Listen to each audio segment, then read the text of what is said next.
কেৱল নিজৰ দক্ষতাৰ বলতে জালুকবাৰী সমষ্টিৰ যুৱক যুৱতীয়ে চৰকাৰী চাকৰি লাভ কৰিছিল জানো নিজৰ সতীত্ব বিক্ৰী কৰি কংগ্ৰেছৰ আমলত চাকৰি লোৱা মহিলাৰ মাজত জালুকবাৰীৰ মহিলা আছে না নাই সেই কথা কিন্তু স্পষ্ট নহয় কংগ্ৰেছে যিদৰে মুখ্যমন্ত্ৰী ডক্টৰ হিমন্ত বিশ্ব শৰ্মাক 24 ঘণ্টাৰ সময় দিছে একেদৰে মুখ্যমন্ত্ৰী বিপ্লৱ শৰ্মা সমিতিক সেই ধৰণৰ সময় দিয়া উচিত মুখ্যমন্ত্ৰী ডক্টৰ হিমন্ত বিশ্বৰ হাতহতুৰ হলো এই কথা স্বীকাৰ কৰিব যে কংগ্ৰেছ দলত থকাৰ সময়ত বা আজিৰ তাৰিখতো মুখ্যমন্ত্ৰী ডক্টৰ হিমন্ত বিশ্ব শৰ্মাই বহু সাহসৰ পৰিচয় দিছে ৰাহুল গান্ধীক সাক্ষাৎ কৰিব যোৱাৰ সময়ত কুকুৰে বিস্কুট খোৱা আখ্যানটো অসমৰ ৰাইজে জানে সেই কাণ্ডত অপমানিত হৈ ডক্টৰ শৰ্মাই বিজেপিৰ ঘৰ চাপিছিল অৰ্থাৎ ৰাহুল গান্ধীৰ অহিষ্টাচাৰ ভূমিকাৰ প্ৰতিবাদত হিমন্ত বিশ্ব শৰ্মাৰ সেই বিশেষ প্ৰতিবাদ আছিল দল ত্যাগৰ অৰ্থাৎ সেই সময়তে বৰ্তমানৰ মুখ্যমন্ত্ৰীয়ে প্ৰমাণ কৰি দিছিল যে অনীতি দেখিলে ৰজাৰ ক্ষেত্ৰতো তেওঁ পৰোৱা নকৰে হে ক'ব পাৰি যে কংগ্ৰেছৰ ৰাজকুমাৰক এক প্ৰকাৰ অংগুষ্ঠ প্ৰদৰ্শন কৰি তেওঁ দল ত্যাগ কৰিছিল আজিও কোনো কংগ্ৰেছে ৰাহুল গান্ধীৰ ভুল আঙুলিয়াই দিব সাহস নকৰে কিন্তু সেই সময়ত অসমৰ মন্ত্ৰীজনে ৰাহুলৰ কামৰ বিৰোধিতা কৰি সেই ধৰণৰ প্ৰতিবাদ কৰিবলৈ সাহস কৰিছিল কিন্তু সেই একেজন মন্ত্ৰীয়ে সেই সময়ত ৰাজ্যত চলি থকা অনীতি দুৰ্নীতিৰ প্ৰতিবাদ মুখ্যমন্ত্ৰী সেই সময়ৰ মুখ্যমন্ত্ৰী তৰুণ গগৈৰ সময়ত নকৰাটো বহুতৰ কাৰণে এটা নুবুজা হাতৰ ডক্টৰ হিমন্ত বিশ্ব শৰ্মা যেতিয়া কংগ্ৰেছৰ মন্ত্ৰী আছিল সেই সময়তে তেওঁৰ দলত প্ৰচুৰ প্ৰভাৱ তথা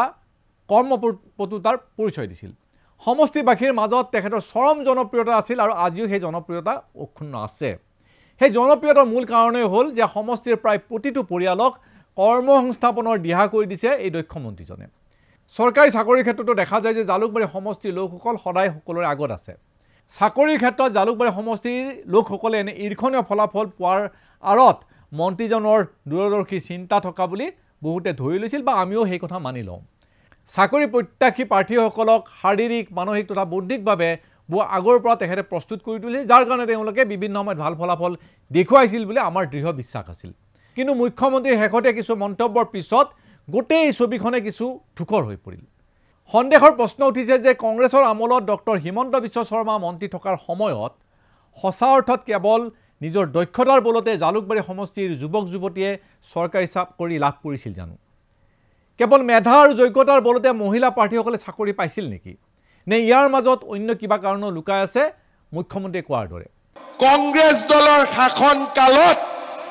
অকল টকা নহয় সেই ৰিপৰ্টত লিখা আছে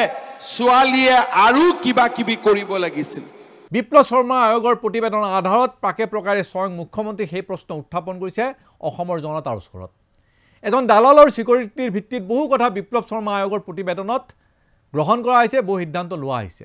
বিপ্লৱ শৰ্মা আয়োগৰ যি প্ৰতিবেদন সেই প্ৰতিবেদন এজন দালালৰ কথাকেই শিলৰ ৰেখা হিচাপে লৈ মুখ্যমন্ত্ৰীয়ে কংগ্ৰেছৰ আমলত চাকৰি পোৱা মহিলা প্ৰাৰ্থীৰ সতীত্বক লৈ প্ৰশ্ন উত্থাপন কৰিছে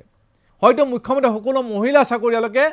সেই আওতাত টানি লোৱা নাই কিন্তু নিজৰ সতীত্ব বিক্ৰী কৰি কংগ্ৰেছৰ আমলত চাকৰি লোৱা মহিলাৰ মাজত জালুকবাৰীৰ মহিলা আছে না নাই সেই কথা কিন্তু স্পষ্ট নহয় সেই সময়ত ডক্টৰ হিমন্ত বিশ্ব শৰ্মাই সেই কথা জানিছিল নে নাই সেয়া আজিৰ তাৰিখত ডাঙৰ কথা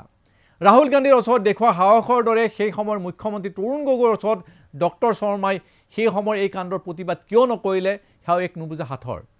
ধৰি লোৱা হ'ল বিপ্লৱ শৰ্মাৰ প্ৰতিবেদন নোপোৱালৈ ডক্টৰ শৰ্মাই সেই কথা নাজানিছিল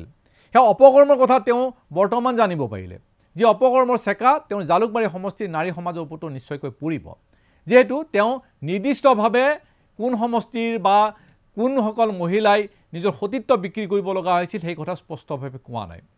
আমাৰ বিবেচনাত অন্ততঃ মুখ্যমন্ত্ৰীয়ে জালুকবাৰী সমষ্টিৰ মহিলাসকলৰ স্বাৰ্থক আগত ৰাখি বিপ্লৱ শৰ্মা সমিতিক